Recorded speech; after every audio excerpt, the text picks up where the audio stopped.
আমি বাস্তবেই আসলেই এই মাদ্রাসায় উপস্থিত হতে পেরে খুবই আনন্দ বোধ করছি। প্রত্যন্ত অঞ্চলে এত সুন্দর একটা মাদ্রাসা, এত সুন্দর মসজিদ, যে এই তো মসজিদ তো সিলেট শহরের মধ্যে কম দেখা যায়। তো এই যে একটা সুন্দর এবং মনোমুগ্ধকর মসজিদ, এইটা কারণে মাদ্রাসার যে সৌন্দর্য আরও বৃদ্ধি পেয়েছে। আর মাদ্রাসার যে নিয়ম নীতি আছে, আসাতিজা কেরাম আমাদের সাথে দেখা সাক্ষাৎ হয়েছে। মৌলানা তৈয়বুর রহমান সাহেব তিনি আমাকে দাওয়াত করেছেন, ওনার দাওয়াতের মাধ্যমে আমি এখানে এসেছি। আর বাকি এর মাধ্যমে মাদ্রাসার মুহতামিম সাহেব সহ সমস্ত আসাতিজা কেরামের সঙ্গে সাক্ষাৎ হয়েছে, পরিচয় হয়েছে। আর আপনারা ফুজালা এজামের আয়োজিত এই অনুষ্ঠানে হাজির হওয়ার সৌভাগ্য হয়েছে। প্রথমে আমি আপনারা ফুজাদেরকে অভিনন্দন জানাই, মুবারকবাদ জানাই। আল্লাহ তাআলা আপনাদের এই উদ্যোগকে কবুল করুন। আর যে উদ্দেশ্য সামনে রেখে আপনারা এই উদ্যোগ নিয়েছেন, এই সম্মেলন আয়োজন করেছেন, আল্লাহ রাব্বুল আলামিন এই উদ্দেশ্যের মধ্যে আপনাদের সফল করুন। সম্মানিত উলামা এবং তালাওয়া ইজাম, আমি আপনাদের সামনে কোরআনে কারীম আয়াত তিলাওয়াত করেছি, লিইউহিক্কাল হাক্কা ওয়া ইউবতিলাল বাতিলা ওয়ালাউ কারিহাল মুজরিমুন। সূরা আনফালের প্রথম রুকুতে আয়াত আছে। আমার আলোচ্য বিষয় দেওয়া হয়েছে দারুল উলুম দেওবন্দের বাতিল প্রতিরোধে উলামায়ে দেওবন্দের অবদান। আসলে দারুল উলুম দেওবন্দের যে বড় অবদান হচ্ছে ইহকাকুল হক ও ইবতালুল বাতিল। ইহকাকুল হক ও ইবতালুল বাতিল মানে হককে প্রতিষ্ঠিত করা এবং বাতিলকে প্রত্যাখ্যান করা, বাতিলের প্রতিরোধ করা। তো উলামায়ে দেওবন্দ প্রথম থেকেই এই দায়িত্ব সফলভাবে আঞ্জাম দিয়ে আসছেন। যখনই কোনো বাতিল মাথাচাড়া দিয়ে উঠেছে, উলামায়ে দেওবন্দ সর্বশক্তি ব্যয় করে, সর্বশক্তি নিয়োগ করে তারা এই বাতিলের মোকাবেলা করেছেন। যখন কাদিয়ানি ফিতনা মৌছাড়া দিয়ে উঠেছিল, তখন হযরত আল্লামা আনওয়ার শাহ কাশ্মীরি রহমতুল্লাহ আলাইহির নেতৃত্বে দারুল উলুম দেওবন্দের তালাবা আসাতিজা সবাই এর বিরুদ্ধে প্রতিরোধ গড়ে তুলেছিলেন। আর এরপরে যখন মওদুদি ফিতনা আবার মাথাচাড়া দিয়ে উঠেছিল, এই সময় সর্বপ্রথম এর বিরুদ্ধে প্রতিরোধ গড়ে তুলেছিলেন, বিরোধিতা করেছিলেন হযরত শাইখুল ইসলাম হুসাইন আহমদ মাদানী রহমতুল্লাহ আলাইহি। তা আসলে বাতিল আর হকের যে এইটা দ্বন্দ্ব, এই দ্বন্দ্বটা তো আদিকাল থেকেই চলে আসছে। আর বাতিল আবার দুই প্রকার। কোনো বাতিল আছে যে বাতিল বেড়ে বোঝা যায়, আর একটা বাতিল আছে যেটা সহজে বোঝা যায় না। এইটা হলো হকের বেশে বাতিল। হকের বেশে বাতিল এটা সবচেয়ে জঘন্য। এই যে হকের বেশে যে বাতিলটা আছে, এই বাতিলটা বোঝা, অনুধাবন করা অনেকের জন্য কঠিন হয়ে দাঁড়ায়। এই জন্য অনেক এই বাতিল মতবাদে বিশ্বাসী বা এইটা সমর্থক হয়ে যায়। তো যে সমস্ত বাতিল হকের বেশে আছে, এই সমস্ত বাতিলের মধ্যে বর্তমানে সবচেয়ে বড় যে আশঙ্কাজনক যেটা, এটা হইতেছে মওদুদি ফিতনা। যে মওদুদি ফিতনা জামাতে ইসলামী এবং তার যে ছাত্র সংগঠন আছে, ছাত্র শিবিরা বহন করে, এই মওদুদি ফিতনাটা সবচেয়ে জঘন্য, বর্তমান সময়ে সবচেয়ে জঘন্য ফিতনা। এই জঘন্য ফিতনা যে মওদুদি ফিতনা, এই মওদুদি ফিতনা ব্যাপারে আজকে আমি আলোচনা করবো ইনশাআল্লাহ তাআলা। সময় যেহেতু কম, ইলেকট্রিকও নাই, আপনাদের গরমের কারণে কষ্ট হচ্ছে, সংক্ষেপে আলোচনা করব। মওদুদি সাহেব একজন ভালো লেখক ছিলেন, অনেক মেধাবীও ছিলেন। তিনি অনেক কিছু চিন্তা ভাবনা করতেন, তাকে চিন্তাবিদও ছিলেন তিনি। তো মেধাবীও ছিলেন, আর উনি ভালো লিখতেও পারতেন। এরকম লেখা খুবই কম লিখতে পারেন, খুব উন্নত মানের একজন লেখক তিনি মওদুদি সাহেব। তার লেখায় যেই পড়ে সহজে আকৃষ্ট হয়ে যায়। তো ওনার যে লেখনী শক্তি আল্লাহ রাব্বুল আলামিন দান করেছিলেন, এই লেখনী শক্তির মাধ্যমে তিনি অনেক লোককে তার সমর্থক বানিয়েছেন। আর তার যে বাতিল মতবাদের সমর্থক, এই লেখনীর কারণে মুগ্ধ হয়ে এই সমর্থক হয়ে গেছেন। মওদুদি সাহেবের যে বই পুস্তক আছে, অনেক বই পুস্তক আছে। উনি আসলে ছিলেন প্রথমে সাংবাদিক, পরে সাংবাদিকতা ছেড়ে দিয়ে বই পুস্তক রচনায় তিনি মনোযোগী হয়েছেন। এরপরে সারা জীবন তিনি বই পুস্তক লিখে গেছেন। আর এরপরে তার লেখনী পড়ে অনেক লোক তার মুগ্ধ হয়ে গিয়েছিল। তিনি ভালো লিখতেন, আর এই সমস্ত তার অনেক ভক্ত হয়ে গিয়েছিল। আর ওদেরকে নিয়ে তিনি গঠন করেছিলেন 1941 সালে জামাতে ইসলামী। এই জামাতে ইসলামী যে এইটা তো আমাদের উপমহাদেশে প্রতিটি দেশে আছে, পাকিস্তানে আছে, ভারতেও আছে, আর আমাদের বাংলাদেশেও আছে। তবে ভারত আর বাংলাদেশের তুলনায় আমাদের বাংলাদেশে ওরা বেশি শক্তিশালী। ভারত এবং পাকিস্তানের তুলনায় ওরা বাংলাদেশে বেশি শক্তিশালী। অতটুকু শক্তিশালী পাকিস্তানেও নয়, ভারতে তো নয়। তো এই যে মওদুদি ফিতনা, এই মওদুদি ফিতনাকে আমরা বড় চিনতে হবে, এবং এই ফিতনা থেকে আমরা সব দূরে থাকতে হবে, সতর্ক থাকতে হবে। এখন এই মওদুদি ফিতনার মূল বিষয় নিয়ে আলোচনা করব। মওদুদি ফিতনার যে বই তো উনি অনেক লিখেছেন, প্রায় সব বইটিতেই কিছু না কিছু গুমরাহি আছে। আর সবচেয়ে বেশি গুমরাহি যে কিতাব বইটা ওনার, এটা হলো দুইটা। একটা হলো ওনার লিখিত বই কুরআন করিম কি চার বুনিয়াদি ইস্তেলাহ है, কুরআন কি চার বুনিয়াদি ইস্তেলাহ है, যার বাংলা তর্জমা হয়েছে কোরআনের মৌলিক চারটি পরিভাষা এই নামে। আর দ্বিতীয় বইটি হচ্ছে খেলাফত ও মুলুকিয়ত, যার বাংলা তর্জমা হয়েছে খেলাফত এবং রাজতন্ত্র। এই দুইটা বই গুমরাহিতে পড়া। প্রথম যে বইটা বললাম যে কোরআন কি চার বুনিয়াদি ইস্তেলাহ है, এই বইতে শুরুতে উনি লিখেছেন যে কোরআনে করিম নাজিল হওয়ার সময়ে কোরআনে করিমে বেশি বেশি বহুল ব্যবহৃত চারটা শব্দ যেন দিন, ইলাহ, ইবাদত ইত্যাদি, এইগুলার মর্ম যারা সাহাবায়ে কেরাম বা ওই সময়ের মুশরিকরা যা বুঝতো, পরবর্তী সময়ে আস্তে আস্তে এই বুঝা দূর হয়ে গেছে। এখন আর সেই মানব লোকজন পরবর্তী লোকজন বুঝতে পারে না। এইরকমভাবে এই 60টি শব্দের যে মূল অর্থ ছিল মর্মমানি কোরআনে করিমে নাজিল হওয়ার যুগে, এই অর্থটা বুঝার মানুষ আস্তে আস্তে চলে গেছেন। শুধু সাহাবায়ে কেরামের যুগে ওইটা সাহাবায়ে কেরাম যেভাবে বুঝছেন, বাকি আর কেউ বুঝতে পারেন নাই।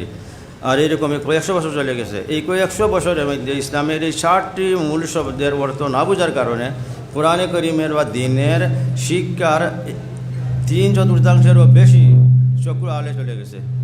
যার কারণে দিনের 4 ভাগের মধ্যে 3 ভাগেরও বেশি ইসলামের যে শিক্ষা, এটা চক্ষুর আড়ালে চলে গেছে। এর অর্থ হলো যে এই কয়েকশো বছর এমন গেছে যে দিনকে পুরাপুরি বুঝতে পারেন নাই, এই 100 ভাগ বুঝতে পারেন নাই কেউই। পরে 80 ভাগ ছেড়ে 20 ভাগ নিয়ে সবাই ছিলেন। মওদুদি সাহেব এই বইটি লেখার মাধ্যমে কোরআনে করিমের যে বাকি 80 ভাগ, 20 ভাগ নিয়ে তো উম্মত ছিলেন, আর বাকি 80 ভাগ নিয়ে 80 ভাগ কি এইগুলো উদ্ধার করেছেন মওদুদি সাহেবের এই বইয়ে কোরআনে করিম কি চার বুনিয়াদি ইস্তেলাহ है। তো এই বইয়ের মধ্যে তিনি যা বলেছেন যে এই কয়েকশো বছর গেছে, কয়েকশো বছরের মধ্যে দিনকে কেউ পুরাপুরি বুঝতে পারেননি, বুঝেছেন মাত্র 20 ভাগ, 80 ভাগ ছিল ওদের বুঝার উপরে। তো মওদুদি সাহেব বই লেখার মাধ্যমে বাকি যে 80 ভাগ যেগুলো জনগণের উলামায়ে কেরাম আড়ালে ছিল, বাস এইগুলো তিনি উদ্ধার করেছেন। বাস এখন এই বইয়ের মাধ্যমে তিনি কোরআনে করিমের শিক্ষার 100 ভাগ উম্মতের সামনে পেশ করেছেন। এই যে মওদুদি সাহেবের চিন্তা যে কয়েক শতাব্দী সাহাবায়ে কেরামের পর থেকে মওদুদি সাহেব এই বই লেখার আগ পর্যন্ত কয়েক শতাব্দী গেছে, হাজারের বেশি। এই সময়ে দিনের পুরাপুরি মর্ম উম্মতের কাছে ছিল না, শুধু ছিল 20 ভাগ, 80 ভাগ ছিল আড়ালে। তো মওদুদি সাহেব বই লেখার মাধ্যমে বাকি পুরা 100 ভাগ উদ্ধার করেছেন।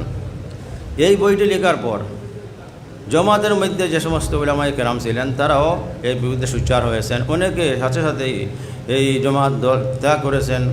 আর অনেক উলামায়ে কেরাম ত্যাগ করার পর যারা জমাত করতেন তারা জমাতে ইসলামী ত্যাগ করার পর এর বিরুদ্ধে বই পুস্তক লিখেছেন। ফজল আল্লামা আবুল হাসান নদভী রহমতুল্লাহি আলাইহি, ইনিও জমাত গঠনের সময় জমাতের সাথে জড়িত ছিলেন। তিনি এই খেলাফত ও মুলুকিয়ত বইয়ের ওই কোরআনে করিম কি চার বুনিয়াদি ইস্তেলাহি যে বই, এই বইটার বিরুদ্ধে লিখেছেন আসরে হাজির মে দিন কি তফহিমত তশরির। আর এইভাবে মাওলানা মজদুর নোয়ানী সাহেব, যিনি জামাতে ইসলামী গঠনের সময় প্রথম নাইবে আপনি ছিলেন, তিনিও আস্তে আস্তে জামাত থেকে সরে যান। আর এই কোরআন কি চার বুনিয়াদি ইস্তেলাহ বইটি লেখার পর তিনিও কলম ধরতে বাধ্য হয়েছেন। নীরব ছিলেন, কিন্তু এই বইটি লেখার পর তিনি আর নীরব থাকতে পারেননি, তিনি কলম ধরতে বাধ্য হয়েছেন। তিনি যে বইটি লিখেছেন এই বইটির নাম হলো মৌলানা মওদুদি কে সাথ মেরি রেফাকত কি সরগুজশত আর আব মেরা মওকফ। এছাড়া ওহিদুদ্দিন খান একজন আছেন, উনিও জামাতের কট্টর সমর্থন ছিলেন, বহু ভালো আলেম এবং লেখক। উনি এই বইয়ের প্রতিবাদে বই লিখেছেন, এটার নাম হলো তাবির কি গলতি। এই সমস্ত বই পুস্তক অধিকাংশ অনুবাদ হয়ে গেছে, আমরা এইগুলা সংগ্রহ করে পড়তে পারি। আর এইগুলো পড়লে আমরা বুঝতে পারবো যে কোরআন কি যার বুনিয়াদি ইস্তেলাহি, যেটা মূল জামাতের আত্মাই বলা যায়, এর মধ্যে কী কী গুমরাহি আছে এইটা আমরা বুঝতে পারবো। 2 নম্বর মওদুদি সাহেবের বই পুস্তকের মধ্যে 2 নম্বর সবচেয়ে জঘন্য বুকের কিতাব হলো খেলাফত ও মুলুকিয়ত। এই খেলাফত মুলুকিয়তের মধ্যে খেলাফত কীভাবে রাজতন্ত্রে মুলুকিয়তে পরিবর্তিত হলো এই ইতিহাস বর্ণনা করতে গিয়ে মওদুদি সাহেব এমন কিছু সাহাবায়ে কেরামের সমালোচনা করেছেন যেগুলা যারা সাহাবায়ে কেরামের যা সম্পর্কে আমাদের বিশ্বাস আদালতের সাহাবা এইটার থাকে না। এইটা খুব এর উপরে খুব জঘন্য আক্রমণ হয়ে গেছে। সাহাবায়ে কেরামের মধ্যে থেকে হযরত উসমান রাদিয়াল্লাহু তাআলা আনহু অনেক জঘন্য সমালোচনা করেছেন। এইভাবে হযরত মুআবিয়া রাদিয়াল্লাহু তাআলা আনহু সমালোচনা করেছেন। তো এই বইটি লেখার পর অনেক উলামায়ে কেরাম যারা মওদুদি সাহেব সম্পর্কে নীরব ছিলেন, বিরোধিতা করতেন না। যারা বিরোধিতা থেকে নীরব ছিলেন তারাও বিরোধিতা করতে বাধ্য হয়েছেন, কলম ধরতে বাধ্য হয়েছেন। যেমন হজরত মুফতি শফি সাহেব রহমতুল্লাহি আলাইহি, উনি আসলে জামাতের মৌদুদি সাহেবের বিরুদ্ধে প্রথমে নীরব ছিলেন, কোনো কিছু লিখতেন না বা বলতেন না। কিন্তু এই বইটি লেখার পর, খেলাফত মুলুকিয়ত বইটি লেখার পর তিনি তার বিরুদ্ধে যেতে বাধ্য হয়েছেন, তার বিরুদ্ধে ফতোয়া দিতে বাধ্য হয়েছেন। এবং তার ছেলে তকরিব উসমানী সাহেবকে দিয়ে এইটার যে খণ্ডনে কিতাব লিখিয়েছেন, যার নাম হলো হজরত মুআবিয়া তারিখি হকাইক, যেটার তর্জমা বাংলা হয়েছে যে উম্মতের আদালতে হজরত মুআবিয়া এই নামে। এছাড়া হজরত মাওলানা জফর আহমদ উসমানী রহমতুল্লাহি আলাইহি উনি লিখেছেন বরাতে উসমান। এই কিতাবের মধ্যে তিনি উসমান রাদিয়াল্লাহু তাআলা আনহুর উপর মৌদুদি সাহেব যে সমস্ত অভিযোগ করেছেন এইগুলার জবাব দিয়েছেন। ঠিক এইভাবে হজরত আল্লামা আজিজুল হক, শেখুল হাদিস আল্লামা আজিজুল হক ঢাকার, যিনি মাওলানা মামুনুল হক সাহেবের পিতা, সম্মানিত পিতা, তো উনি যে বুখারী বাংলা লিখেছেন, বাংলা বুখারী শরীফ, এই বাংলা বুখারী শরীফের 7ম খণ্ডের শেষ খণ্ড এইটা। এই শেষ খণ্ডের শেষ দিকে তিনি হযরত উসমান রাদিয়াল্লাহু তাআলা আনহু সম্পর্কে মৌদুদি সাহেবের যে অভিযোগ, এই সমস্ত অভিযোগের খণ্ডন করেছেন, অভিযোগের জবাব দিয়েছেন, আর খুব কঠোর ভাষায় জবাব দিয়েছেন। এছাড়া আরও অনেক কিতাবাদি লেখা হয়েছে। তা আসলে মৌদুদি সাহেবের এই সমস্ত এই দুইটা বই বিশেষ করে বেশি জঘন্য, আর এইগুলা খণ্ডনে ওলামায়ে কেরাম বই পুস্তক, স্বতন্ত্র বই পুস্তক লিখতে বাধ্য হয়েছেন। এই সমস্ত বই পুস্তক সংগ্রহ করে আমরা পড়া দরকার যে উনার গুমরাহি কী আর গুমরাহির খণ্ডন কীভাবে করা যায়। মৌদুদি সাহেবের তো গুমরাহি আমরা অনেক মধ্যে থেকে আমরা দুইটা বেশি জানি, ইসমাতে আম্বিয়া, আদালতে সাহাবা। আসলে এগুলা তো আছে এই মৌদুদি সাহেবের গুমরাহি। এই গুমরাহি ছাড়া আর অনেক গুমরাহি আছে, আরও অনেক গুমরাহি আছে। যেমন মৌদুদি সাহেবের একটা গুমরাহি হল আকিমুদ্দিন। কোরআনের মধ্যে যে নির্দেশ আছে, সূরা শুরার মধ্যে আল্লাহ রাব্বুল আলামিন ইরশাদ করেছেন, শারআ লাকুম মিনাদ দীনি মা ওয়াসসা বিহি নূহা ওয়াল্লাযী আওহাইনা ইলাইকা ওয়া মা ওয়াসাইনা বিহি শারআ লাকুম মিনাদ দীনি মা ওয়াসাইনা বিহি নূহা ওয়াল্লাযী আওহাইনা ইলাইকা ওয়া মা ওয়াসাইনা বিহি ইব্রাহিম ওয়া মূসা ওয়া ঈসা আন আকিমুদ্দিন ওয়া লা তাতাফাররাকু বিহি। ইদান আকিমুদ্দিনের মধ্যে আছে একামতের শব্দ, একামতের দিন। এই একামতের দিন বর্তমান জামাতে ইসলামীটা স্লোগান। তারার যে দলীয় লঘু আছে এর মাঝে আছে আকিমুদ্দিন লেখা, আকিমুদ্দিন লেখা আছে। এই আকিমুদ্দিনের যে মস্তর একামতের দিন, এই একামতের দিনের মৌদুদি সাহেব একটা যে ব্যাখ্যা করেছেন, এইটা আসলে সমস্ত মুফাসসিরিনে কেরামের যে ব্যাখ্যার বিপরীত। উনি তর্জমা করেন একামতের দিনে রাষ্ট্র গঠন করো, রাষ্ট্র প্রতিষ্ঠা করো। আসলে এই ব্যাখ্যা এর আগে কোনো মুফাসসির করেননি। তিনি যে ব্যাখ্যা যে তর্জমা করেছেন আর ব্যাখ্যা করেছেন আকিমুদ্দিনের মানা যে রাষ্ট্র প্রতিষ্ঠা করো, এটা মৌদুদি সাহেব প্রথম বলেছেন, এর আগে কোনো মুফাসসির কথা বলেননি। তো আমি একটা কিতাব লিখেছিলাম, এই বইটা সত্য উদ্ঘাটন। এই সত্য উদ্ঘাটন বইয়ে এই একামতের দিন নামে একটা প্রবন্ধ আছে পুস্তক। এই অনেক আগে এই প্রবন্ধটা লেখা হয়েছিল, যখন আমি আঙ্গুরা মধুর মাঝায় ছিলাম। তো ওই সময় আমি প্রবন্ধটা লিখেছিলাম, আজ থেকে প্রায় 30 বছর আগে। তো ওই প্রবন্ধের মধ্যে আমি এই কথা প্রমাণ করেছি যে মৌদুদি সাহেব একামতের দিনের যে মর্ম বর্ণনা করেন আর জামাতের লোকেরা একামতের দিনের যে অর্থ বর্ণনা করে, এই সবটা ভুল। একামতের দিনেরই অর্থ নাই। একামতের দিনের অর্থ কি, মুফাসসিরিনে কেরাম এ সম্পর্কে কী বলেন তা আমি ওই বইয়ের মধ্যে উল্লেখ করেছি। কিছু আপনাদেরকে পড়ে শোনাই, শুধু কয়েকটি উদ্ধৃতি। আমি এখানে এই একামতের মানা কি, দিনের মানা কি আর একামতের দিনের মানা কি এ সম্পর্কে বিস্তারিত আলোচনা করে 11 জন মুফাসসিরিনে কেরামের উদ্ধৃতি আমি এনেছি। এর মাঝে একটি উদ্ধৃতি হলো হযরত মানা হাকিমুল উম্মাত আশরাফ আলী থানভী রহমতুল্লাহি আলাইহি। হযরত থানভী রহমতুল্লাহি আলাইহি বয়ানুল কুরআনে বলেন যে আনাকিমুদ্দিন, इन दीनर माना की। लेकिन जब मुराद उस दीन से वसूल दीन है जो मुश्तरक है तमाम शराइ बमिसल तौहीद और रिसालत नहवहु, और इकामत रखना यह है कि उसको तब्दील मत करना और उसको तर्क मत करना। तो बयानुल कुरान थानवी रहमतुल्लाहि अलैहि আকিমুদ্দিন এই আয়াতের ব্যাখ্যায় লিখেছেন যে আয়াতের মধ্যে দিন দ্বারা কি মুরাদ। এই দিন দ্বারা উদ্দেশ্য হইল উসুল দিন, দিনের মৌলিক বিষয়াবলী, যেমন তৌহিদ, ইসারত ইত্যাদি। এইগুলো হলো দিনের মৌলিক বিষয়াবলী। আর এইগুলা আকিমুদ্দিন, এগুলা কায়েম রাখা, এর অর্থ কি? এর অর্থ হলো উসকো মত তবদিল করনা আর উসকো তরক মত না করনা। এখন দেখেন থানভী রহমতুল্লাহি আলাইহি আকিমুদ্দিনের অর্থ করেননি যে রাষ্ট্র গঠন করা, হুকুমত কায়েম করো, এই তর্জমা করেননি। এইভাবে মুফতি শফি রহমতুল্লাহি আলাইহি মাআরিফুল কুরআন লিখেছেন कि जमहूर मुफस्सिरीन के नज़दीक अकीमुद्दीन में हरफ आन तफसीर के लिए है, तो दीन के माना मुतय्यन हो गए कि मुराद वही दीन है जो सब अम्बिया अलैहिमुस्सलाम में मुश्तरक चला रहा है। और ये भी ज़ाहिर है कि वो दीन मुश्तरक बैन अल-अंबिया उसूल अक़ाइद यानी तौहीद रिसालत आखिरत पर ईमान और उसूल इबादत नमाज रोज़ा हज ज़कात की पाबंदी है। नीज़ चोरी डाका ज़िना झूठ फेरेब दूसरों को बिला वजह शरई इज़ा देने वगैरह और अहद शुगनी की हुर्मत है जो सब अदियान समाविया में मुश्तरक और मुत्तफ़क़ अलैहि चले आ रहे हैं।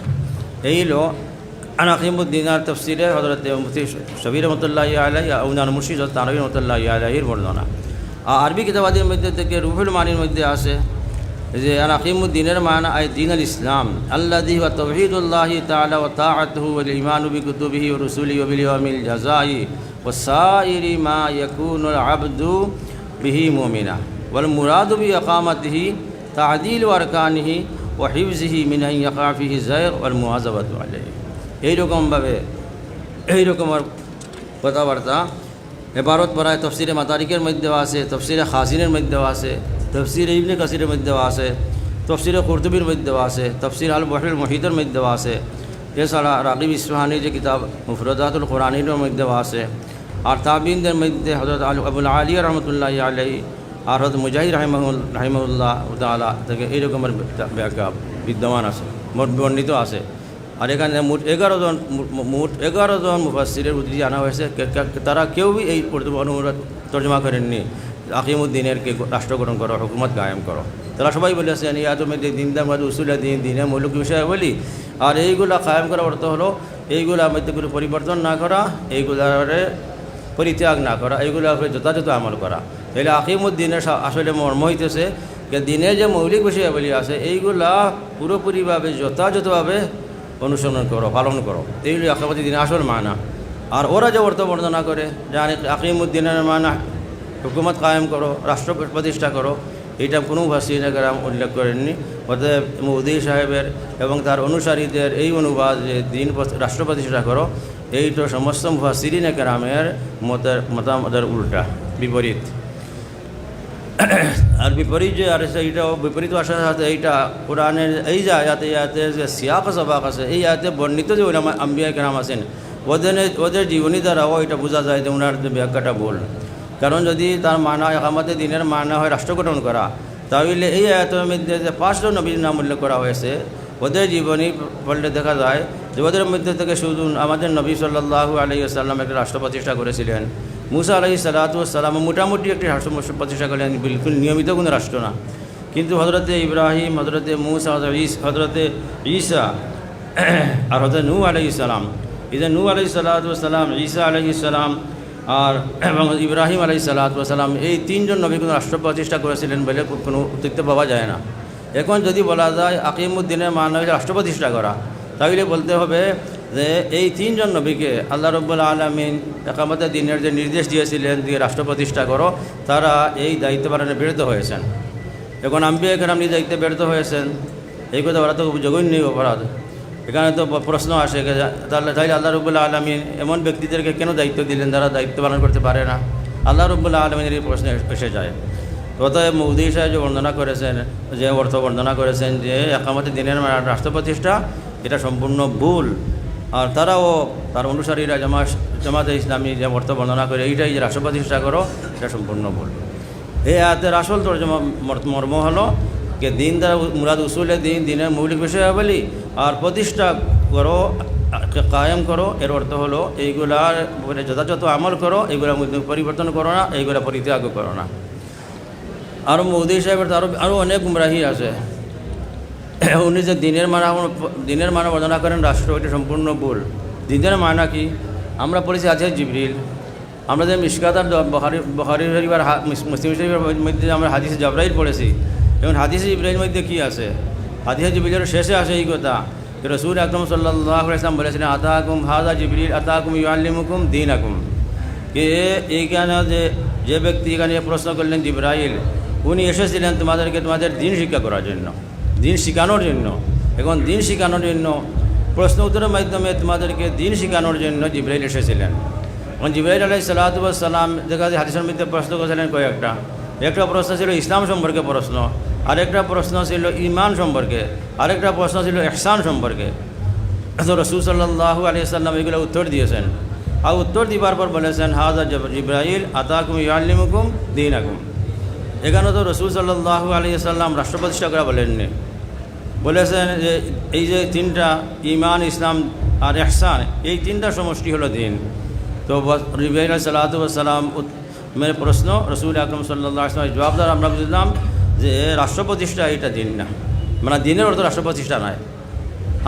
হ্যাঁ দিনের কিছু কিছু আহকাম আছে মানে যেগুলো রাষ্ট্র প্রতিষ্ঠা ছাড়া বাস্তবায়ন সম্ভব নয়। যেমন হুদুদ আছে, হুদুদ এবং হজ যেগুলো আছে, হদ্দে কিসা, হদ্দে কিসাস আর হদ্দে জিনা, হদ্দে সারিকা, হদ্দে শুরবে খামার, হদ্দে কজব, এই সমস্ত আরও যেগুলো আছে এইগুলোর জন্য অবশ্যই রাষ্ট্র দরকার।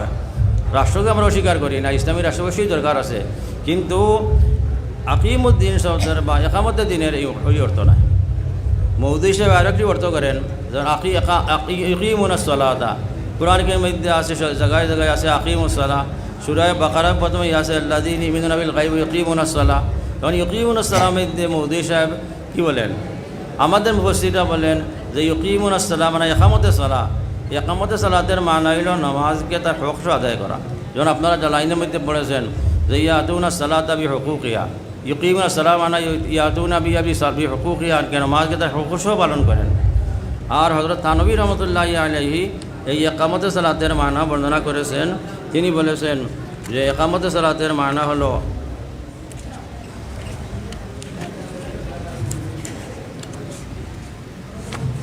হযরত থানভী রহমতুল্লাহ আলাইহি বলেন कि यकीमुन सलात तर्जुमा कायम रखते हैं नमाज को। और एक तफसीर बयान लिखें कि कायम रखना यह है कि उसको पाबंदी के साथ उसके वक्त में पूरे शराइत और अरकान के साथ अदा करे। और शाइखुद्दीन रहमतुल्लाह अलैहि इकामत सलात शुमार के लिखें कि इकामत सलात यह है कि हमेशा रियायत हुकूक के साथ वक्त पर अदा करते हैं। लेकिन किंतु मौदूदी साहब बोलें ना इकामत सलात नहीं उड़तो ना बरং অন্য অর্থ। তিনি বলেন একামত সালাত এক জামে ইস্তেলাহ है, এটা তফিমুল কুরআন মধ্যে আছে। ইকিমুনাস সালাত এই আয়াতের ব্যাখ্যায় তিনি লিখেছেন कि একামত সালাত এক জামে ইস্তেলাহ है, उसके माना सिर्फ ये नहीं कि आदमी पाबंदी के साथ नमाज अदा करे। এখন দেখেন হযরত শাইখুদ্দীন হযরত থানভী রাহিমাহুল্লাহ আর তফসির জালালাইন ওয়ালা যারা বলেছেন এইগুলা মোদী সাহেব বলছেন এই অর্থ না, আয়াতের মধ্যে এই মানা না। তো বলেন যে उसके माना सिर्फ ये नहीं कि आदमी पाबंदी के साथ नमाज अदा करे, बल्कि उसका मतलब यह है कि इज्तिमाई तौर पर नमाज का निज़ाम बाकायदा क़ायम किया जाए। तो मौदूदी साहेब बोलें যে একামত সালাত এই অর্থ নয় कि নমাজকে নিয়মিত পাবন্দির সাথে নিয়মিত রীতিমতো আদায় করবে, এই অর্থ না, বরং তার অর্থ হলো যে সম্মিলিতভাবে নমাজের বিধান চালু করা, সম্মিলিতভাবে নমাজ পড়ার বিধান চালু করা। তো এই যে অর্থ করেছেন মৌদুদি সাহেব, এইটাও সমস্ত মুফাসসিরিনে কেরামের মতামতের উল্টো। মুফাসসিরিনে কেরাম অর্থ বলেননি যে সম্মিলিতভাবে নমাজ আদায় করার বিধান চালু করা, একামত সালাতের এই মানা করে মুফাসসির বলেননি, বরং সবাই এই কথা বলেছেন যে নমাজকে তার সময় মতো রীতিমতো আদায় করা, এইটা হইল ইকিমুনাস সালাত মানে একামত সালাতের অর্থ। কিন্তু সবার বিপরীত মৌদুদি সাহেব এই ব্যাখ্যা করেছেন। এরকমভাবে আরও অনেক মনগড়া ব্যাখ্যা মৌদুদি সাহেবের আছে। তো এই সমস্ত জানা এবং এইগুলার খণ্ডন করা, খণ্ডন করা এটা আমাদের জরুরি। আমরা বেশি বেশি আমরা আমাদের জরুরি বিশেষ উজালা একরাম যারা আছেন তারা এই সমস্ত বিষয় সম্পর্কে যে সমস্ত কিতাবাদি লেখা আছে এই সমস্ত কিতাবাদি পড়া, মৌদুদি সাহেবের গুমরাহি সম্পর্কে অবগত হওয়া আর এইগুলার খণ্ডনে যথাযোগ্য কিতাবাদি পড়িয়া যোগ্যতা অর্জন করা অতি জরুরি। বর্তমানে এটা সময়ের দাবি, এই সময়ের দাবি আদায় করা এটা বর্তমান ফুজালায় কেরাম যারা আছেন উলামায়ে কেরাম, নবীন উলামায়ে কেরাম বিশেষ করে ওদের দায়িত্ব। সময় কয়টা হয়েছে এখন? তো এই যে মৌদুদি সাহেব এই সমস্ত গুমরাহির মধ্যে আরেকটা গুমবারি হলো, তিনি বলেন হযরত ইউনুস আলাইহিস সালাতু ওয়াস সালাম, হযরত ইউনুস আলাইহিস সালাতু ওয়াস সালাম তার নিজের নবুয়ত দায়িত্ব পালনে ত্রুটি করেছিলেন। এই সমস্ত এখন এখানে প্রশ্ন হয়েছে আল্লাহ রাব্বুল আলামিন ইউনুস আলাইহিস সালাতু ওয়াস সালামকে তো নবী হিসাবে দায়িত্ব দিয়ে প্রেরণ করেছেন, যে দায়িত্ব দিয়ে এখন যদি ইউনুস আলাইহিস সালাতু ওয়াস সালাম নিজ দায়িত্ব পালনে ব্যর্থ হন তাহলে আল্লাহ রাব্বুল আলামিন উনাকে নবী কেন বানালেন? আল্লাহ তাআলা তো বলেছেন আল্লাহু আ'লামু হাইসু ইয়াজআলু রিসালাতা, আল্লাহ তাআলা নিজে জানবেন যে কোথায় রিসালাতের দায়িত্ব রাখবেন। তা আল্লাহর নিশ্চয়ই তো রিসালাতের দায়িত্ব আল্লাহ রাব্বুল আলামিন এমন ব্যক্তির উপর রাখেন যিনি দায়িত্ব পালন করতে পারবেন। তাইলে আল্লাহ রাব্বুল আলামিন তো নিশ্চয়ই জানেন যে ইউনুস আলাইহিস সালাতু ওয়াস সালাম দায়িত্ব পালন করবেন, এই জন্য তার উপর দায়িত্ব দিয়ে অর্পণ করেছেন। এখন তো মোদি সাহেব বলেন যে ইউনুস আলাইহিস সালাম দায়িত্ব পালনে ব্যর্থ হয়েছেন, তিনি দায়িত্ব পালন করতে পারেননি, এই জন্য তার কৌমের উপর আযাব এসেও চলে গেছে। এইরকম আরও অনেক জঘন্য কথাবার্তা মোদি সাহেবের বই পুস্তকের মধ্যে আছে। তো গুমরাহিটা আমরা দুইটা জানি, ইসমাতে আম্বিয়া আদাতে সাহাবা, এই দুইটা তো আছেই। এই দুইটার সাথে আমার অনেক গুমরাহি মোদি সাহেবের আছে। তো এই সমস্ত জানা এবং ওনার খণ্ডন করা ওলামায়ে কেরামের দায়িত্ব। যারা বিশেষ করে নবীন ওলামায়ে কেরামে আছেন, আপনারা ফুজালা এজাম, এই সমস্ত বই পুস্তক আপনারা পড়বেন আর বাতিলের মোকাবেলায় আপনারা খুব শক্ত হয়ে দাঁড়াবেন। আল্লাহ রাব্বুল আলামিন আপনাদেরকে আমাদেরকে তৌফিক দান করুন। ওয়া আখিরু দাওয়ানা আনিল হামদুলিল্লাহি রাব্বিল আলামিন। আসসালামু আলাইকুম ওয়া রাহমাতুল্লাহ।